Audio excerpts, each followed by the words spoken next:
So hi guys, maayong adlaw na tong tanan. So karon di ay kay mag mini vlog na po. Dili pa nato sugdan atong ganap today, mga pisa ta. So dayon diring dapitan ng laban na dayon. Ingon na ko kapaspas mo leo.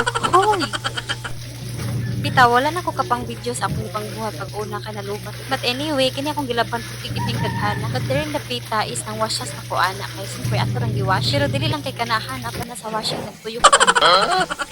Nakalabas sa day ko aning nga time kay siyempre di off sa akong mister. Mao nang mo ni higayon na nga makalabag kita. So aning nga time nagdownin na ta para ato na dayon i-high. Kay timing pagkayo ning adlaw kay puting inita. Kini aging adlaw jud klarong init. So sa sige na kog tabi dire, hapit na day ko mahuman. Siyempre, manguha na tag-hanger diha para ato i-high sa gawas. Sa tinuod lang guys, dugay jud kay ko nahuman diring dapit. Kay kini laging videographer pa ta, balikon pag yun na to ang kamera para i-sit up. Laban lang kita ani. Hoy, kita na to dire ang akong mag-ama na kay Marites sa silingan. Ay, asay mo slippers. So, balik na ta sa tong ganap. So, samtang nang halay ko din na mag-story sa lipay gyud kay ko ani akong page. Kasi tinuod lang guys, 2 years jud ko nagpaabot ani para mamonetize. Pasagday lang gyud ko ninyo ha nga mag-story ko kay ganahanan sa ko makahibaw. Kay kahibaw ko Marites sad mo pareha nako. Charot.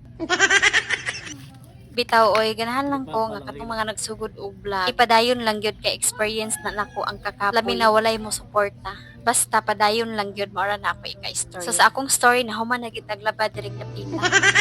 Kining malipay ta man taglabad nun ana po'y bulingon. Pero sagdi na lang that's life. So diri napita mga una ta kagigutom with Marites time sa akong hobby.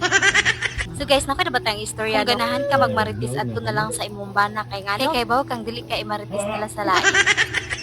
Pero bitaw daghan na kay kog nahurot na kanon din ng dapit. Pero nga sa kang gana imong kaon kung magkinamot ka. Kamo ba? Kung ako magkinamot, grabe akong kaon, murag mahurot na lang na kung sa kaldero.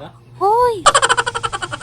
Kaya man naman tagkaon, ano na punta sa snack. Pagpasensya kay kinilaging na ay magtutoy na to ba gutom kayo. So fast forward na ta guys, dire nagsugod na mig para sa among. Kung nahuman mo akong video, salamat kayo. See you on my next vlog.